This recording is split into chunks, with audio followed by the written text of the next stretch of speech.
रहस्यमय मंदिर की कहानी। हर हर महादेव दोस्तों, स्वागत है आप सभी भक्तों का भक्ति धारा कहानियां चैनल में, जहां हम आपको भक्ति, प्रेम और आस्था से जुड़ी अद्भुत कथाएं सुनाते हैं। आज हम आपको एक ऐसी भक्ति कथा सुनाने जा रहे हैं जो आपके हृदय को भक्ति रस से भर देगी। तो आइए इस दिव्य यात्रा की शुरुआत करें। भारत के उत्तर पूर्वी अंचल में बसा एक छोटा सा पहाड़ी गांव था। नाम था मणिपुर धाम, जहां प्रकृति की गोद में बसा एक रहस्यमय मंदिर स्थित था, जिसे लोग ज्योतिस्वर महादेव के नाम से जानते थे। कहा जाता था कि इस मंदिर में एक स्वयंभू शिवलिंग स्थित है, जो हजारों वर्ष पूर्व स्वयं धरती से प्रकट हुआ था। यह मंदिर किसी एक साधु द्वारा नहीं बनाया गया था, बल्कि यह उस स्थान पर बना जहां एक तपस्वी को स्वप्न में भगवान शिव ने स्वयं कहा था कि यह मेरा स्थायी निवास है। उस दिन से लेकर आज तक यह मंदिर चमत्कारों का केंद्र बना हुआ था। किंतु आज से 7 वर्ष पूर्व जो घटना घटी, उसने इस मंदिर को रहस्य, डर और भक्ति के मिले-जुले भाव में बदल दिया। मंदिर का दरवाजा उस दिन अचानक बंद कर दिया गया, जब वहां से शिवलिंग ही गायब हो गया। और यह घटना सिर्फ एक विस्मय नहीं, एक चेतावनी बनकर आई थी। उस दिन गांव के पंडित राम भरोसे अपने पुत्र चैतन्य के साथ सुबह सुबह मंदिर पहुंचे थे। यह हर दिन की तरह की सुबह थी। पक्षियों की चहचहाहट, मंद ठंडी हवा और मंदिर की घंटियों की गूंज। लेकिन जैसे ही गर्भगृह का द्वार खोला गया, भीतर से एक दिव्य तेज प्रकाश निकला। ऐसा तेज कि आंखें कुछ पल के लिए बंद हो गईं। और जब प्रकाश थमा तो वहां कुछ नहीं था, ना शिवलिंग, ना पुष्प, ना जलधारा। पूरा गर्भगृह खाली था। और उस पल पंडित राम भरोसे के मुंह से एक ही शब्द निकला, असंभव। मंदिर के भीतर खड़े सभी श्रद्धालु स्तब्ध थे।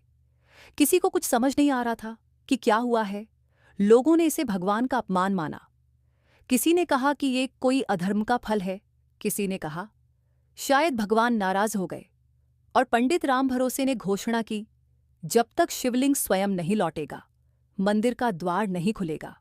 लोगों ने विरोध नहीं किया, बल्कि भय और श्रद्धा में मिलकर मंदिर के विशाल द्वार को भारी सांकलों से जकड़ दिया। ताले लगे और मंदिर हमेशा के लिए बंद हो गया।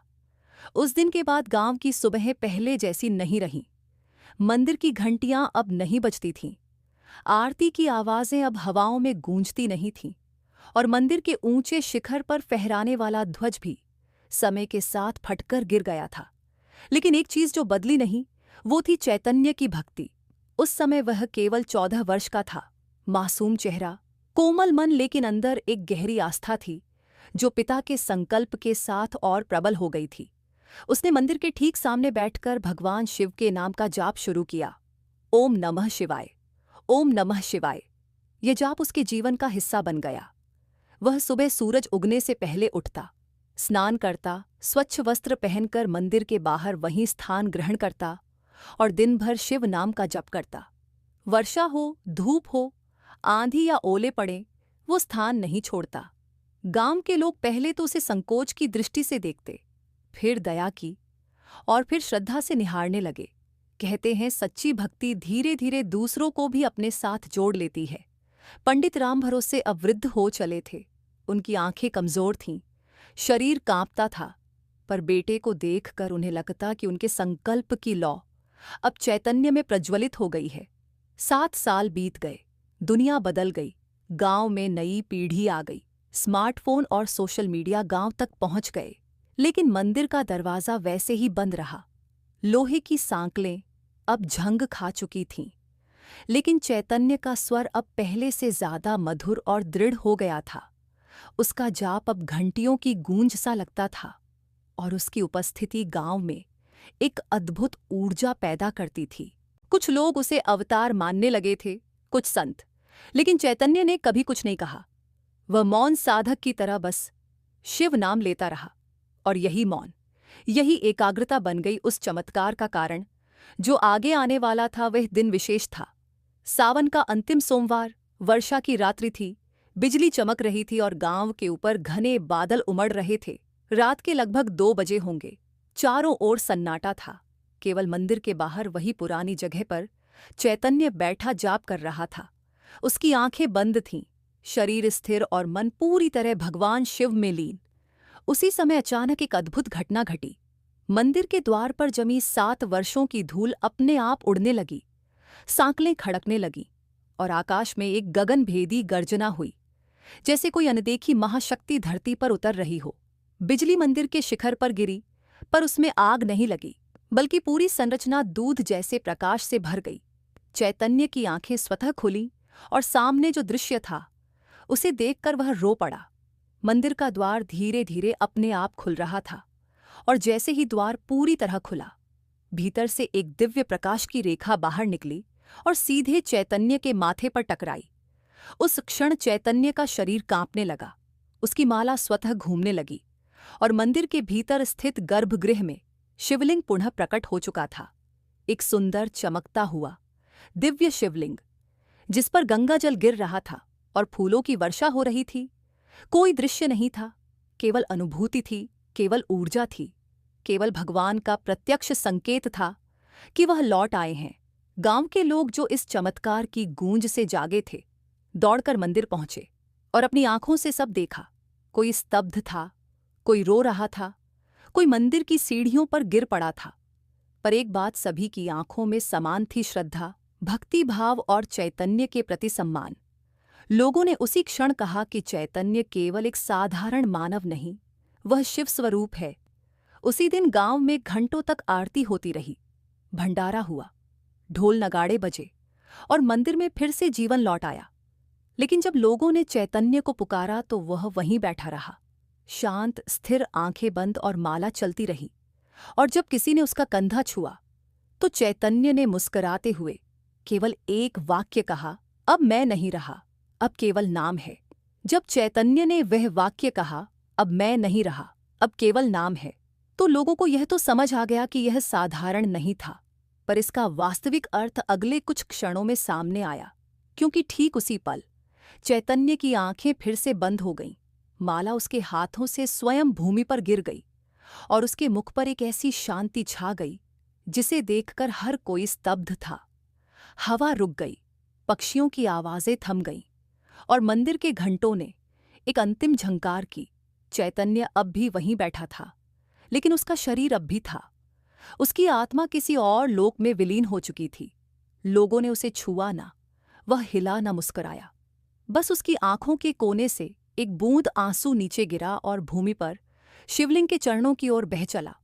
सभी समझ गए, चैतन्य ने अंतर ध्यान ले लिया है।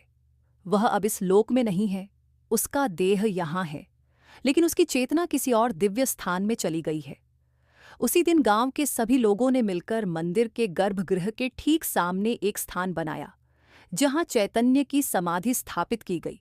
कोई मूर्ति नहीं, केवल एक छोटा सा संगमरमर का पत्थर, जिस पर लिखा गया, नाम ही सब कुछ है। मंदिर अब पहले से भी अधिक जीवंत हो गया था।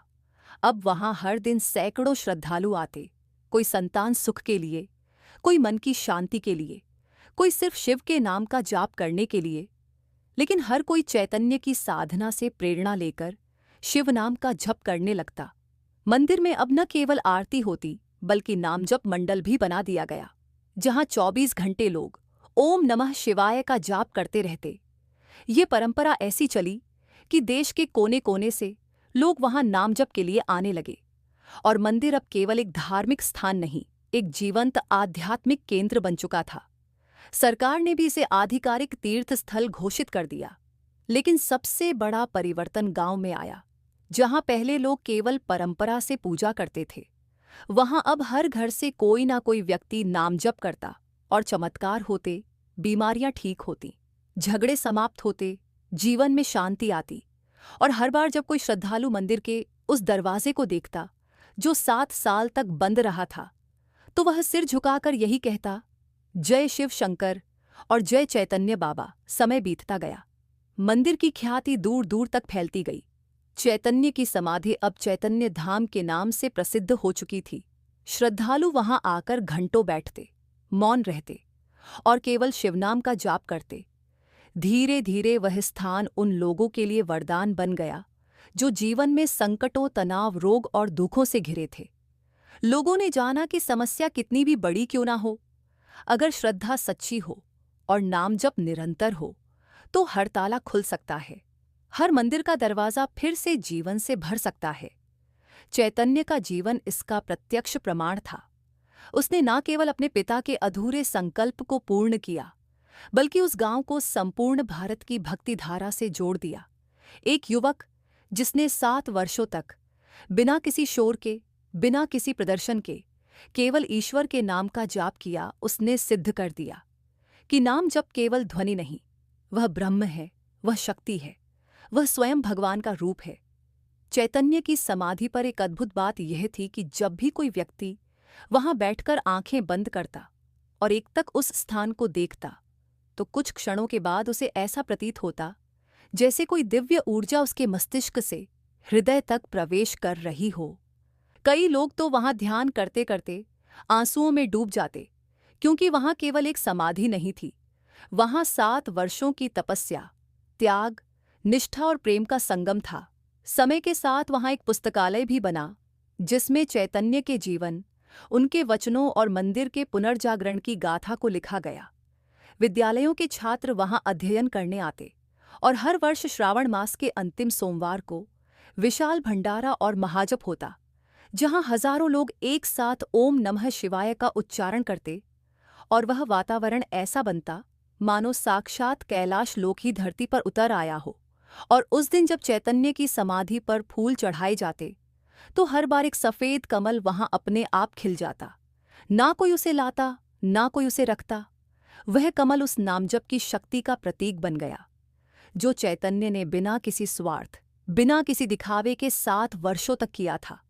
आज भी जब कोई उस गांव में जाता है और मंदिर के उस दरवाजे को देखता है जो कभी बंद था, तो वह रुककर कुछ क्षण शांत रहता है, सिर झुकाता है और अपने जीवन के सारे कष्ट, सारे दुख, सारी आशाएं और प्रार्थनाएं उस स्थान पर छोड़ आता है। और जब वह लौटता है तो केवल एक चीज लेकर जाता है, नाम का चमत्कार, और मन में गूंजता रहता है एक ही मंत्र, ओम नमः शिवाय, ओम नमः शिवाय, ओम नमः शिवाय। दोस्तों, अगर आपको ये कहानी अच्छी लगी हो तो कृपया इसे अपने मित्रों और परिवार के साथ साझा करें और भक्ति धारा कहानियाँ चैनल को सब्सक्राइब करें। धन्यवाद।